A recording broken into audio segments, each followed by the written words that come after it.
குருவார பிரதோஷம் சிவ வழிபாடு 28/5/2026 வியாழக்கிழமை அன்று வரும் பிரதோஷம் குருவார பிரதோஷம்.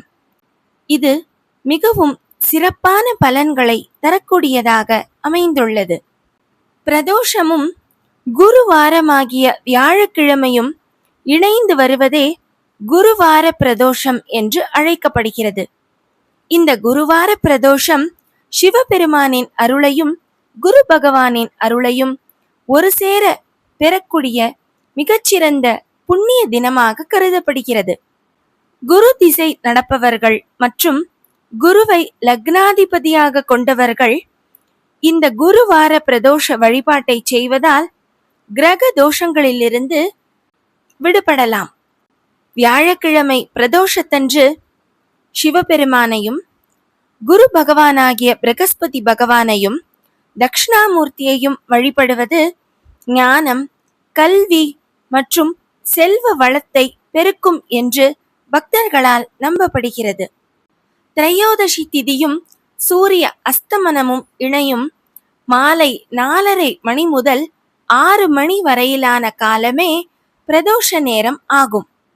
இந்த பிரதோஷ நேரத்தில் நந்தி பகவானுக்கு அருகம்புல் மாலை, வில்வ இலைகள் ஆகியவற்றை சாற்றி வழிபடுவது மிகவும் விசேஷமாக கருதப்படுகிறது. மேலும் நந்தியின் கொம்புகளுக்கு இடையே சிவபெருமானை தரிசிப்பது மிகவும் சிறப்பானது. பிரதோஷ தினத்தன்று சிவலிங்கத்திற்கு செய்யப்படும் பஞ்சகவ்யம், பால், தயிர், தேன் போன்ற அபிஷேகங்களை நாம் கோயிலில் தரிசிப்பது நம் வாழ்வில் உள்ள தடைகளை எல்லாம் நீக்கும். பிரதோஷ விரதம் மேற்கொள்வது திருமண தடை அகலவும், குழந்தை பாக்கியம் கிடைக்கவும், கடன் தொல்லைகள் தீரவும் அருள் செய்கிறது. இந்த அற்புதமான பிரதோஷ தினத்தில் மிகச்சிறந்த சிவனடியாராக விளங்கிய அப்பைய தீட்சிதர் என்பவரின் வாழ்வில் இருந்து சில முக்கிய சம்பவங்களை இப்பொழுது நாம் காணலாம்.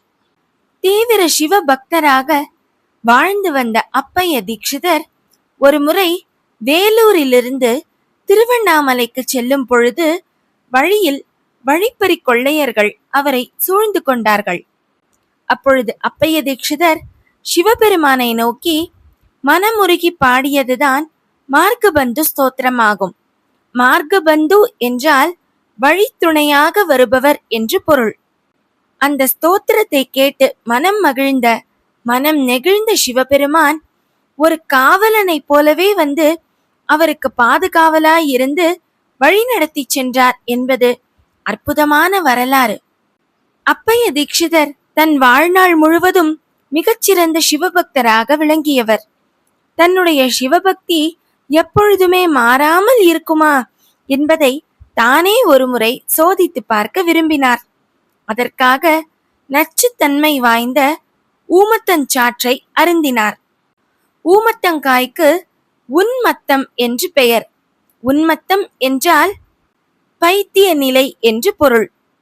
தீவிர சிவபக்தரான அப்பைய தீட்சிதர் சிவபெருமானின் திருநாமத்தை மனம் பிறழ்ந்த நிலையிலும் இடைவிடாமல் ஜபிக்கிறோமா என்பதை சோதிப்பதற்காகவே தெரிந்தே ஊமத்தங்காயை உட்கொண்டார். விஷம் ஏறி பைத்தியம் பிடித்தது போல் ஆனாலும் அவருடைய வாயிலிருந்து அப்பொழுதும் சிவனின் புகழான சிவசம்போ சிவசம்போ என்ற நாமமே வெளிவந்தது. மேலும் அந்த நச்சுத்தன்மையின் காரணமாக ஏற்பட்ட சித்த மயக்க நிலையிலும், அதாவது உன்மத்த நிலையிலும் கூட சிவபெருமானை மறக்காமல் 50 ஸ்லோகங்களை பாடினார் அப்பைய தீட்சிதர். அதை அவருடைய சிஷ்யர்கள் குறித்து கொண்டார்கள். மனநிலை சரியில்லாத நிலையிலும் சிவபெருமானை புகழ்ந்து அப்பைய தீட்சிதர் பாடியதால் அந்த ஸ்தோத்திரத்திற்கு ஆத்மார்ப்பண ஸ்துதி என்றே பெயர் வந்தது. இந்த அற்புதம் வாய்ந்த ஸ்தோத்திரம் உன்மத்த பஞ்சாஷத் அல்லது ஆத்மார்ப்பண ஸ்துதி என்றே இன்றும் அழைக்கப்படுகிறது. அவருடைய பக்தி பரிபூரணமானது என்பதை இந்த நிகழ்வு உலகில் உள்ள அனைவருக்கும் எடுத்துக்காட்டியது.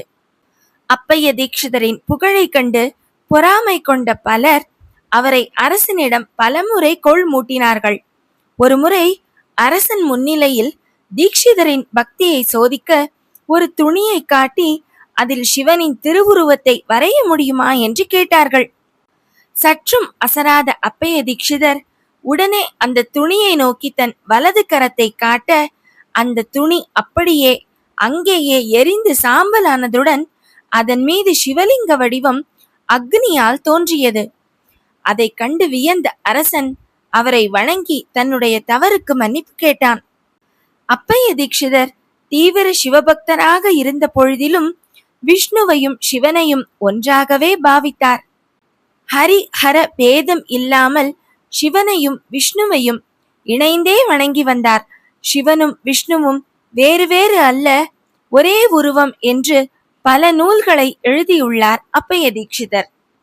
இப்படி பல சிவபக்தர்களாலும் சிவன் அடியார்களாலும் வழிபடப்பட்ட ஈசனுக்கு உரிய உகந்த நாளே பிரதோஷ காலம் ஆகும்.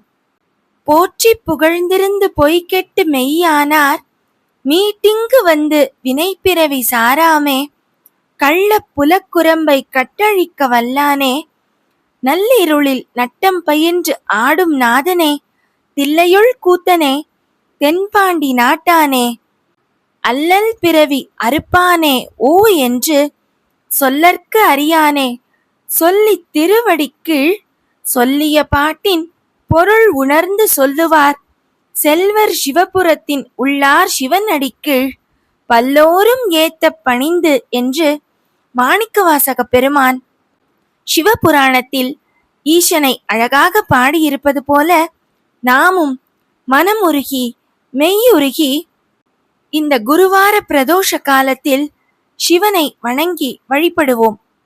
இத்தனை சிறப்பு வாய்ந்த இந்த குருவார பிரதோஷம் 28/5/2026 வியாழக்கிழமையன்று மிகவும் சிறப்பாக அனுசரிக்கப்படுகிறது. நாமும் இந்த நாளில் நந்தி தேவரையும் சிவபெருமானையும் வணங்கி வழிபட்டு எல்லா வளங்களும் நலன்களும் பெறலாமே.